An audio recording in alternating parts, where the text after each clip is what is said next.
Hey everyone, and welcome back to the channel. Today, we re-diving into one of the most iconic moments of the 20th century, the fall of the Berlin Wall. It's a story of division, hope, and an accidental press conference that changed the world forever. For 28 years, the Berlin Wall stood as a stark, concrete symbol of the Cold War, a brutal dividing line between East and West, communism and democracy. It split families, friends, and an entire city. People risked everything to cross it, and many didn't make it. But on the evening of November 9th, 1989, everything was about to change, thanks to a single, confused statement. Picture this. It's a routine press conference in East Berlin. An official named Günter Schabowski is reading through a stack of new government regulations. He's tired.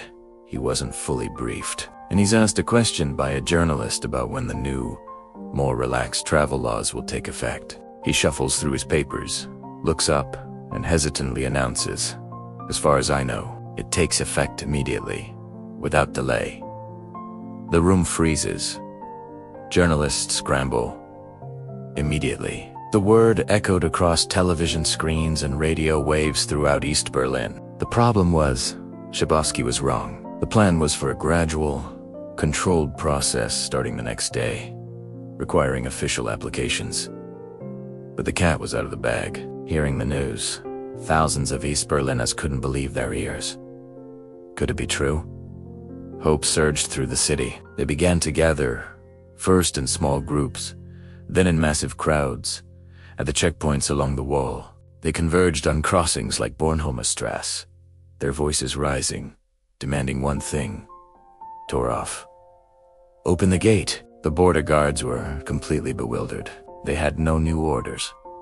Their superiors were unreachable, or just as confused. They were facing an unstoppable sea of their own citizens, who weren't angry or violent, but filled with an overwhelming, joyous determination. The pressure mounted.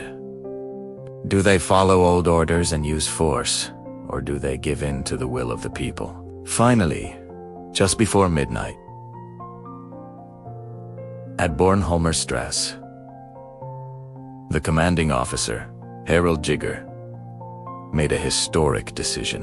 Overwhelmed and fearing a stampede, he ordered his guards to open the gates. And just like that, the floodgates of history burst open. The scenes that followed were pure, unadulterated joy. East and West Berliners, separated for a generation, poured through the checkpoints, weeping, hugging, and sharing champagne with complete strangers. People climbed onto the wall, dancing and celebrating their newfound freedom. It was a party at the end of history, right on top of its most infamous symbol. In the days that followed, an incredible thing happened. People came with hammers, chisels, and whatever tools they could find. They began to tear down the wall themselves, piece by piece.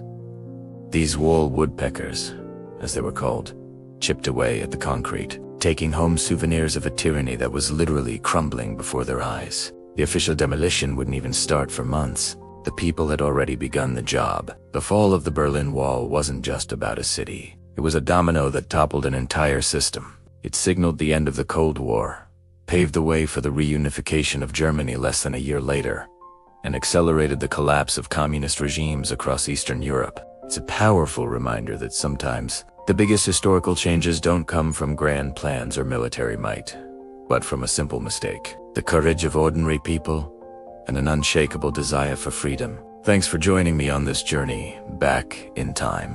If you found this story as fascinating as I do, please hit that like button, subscribe, and ring the bell so you don't miss our next video. See you next time.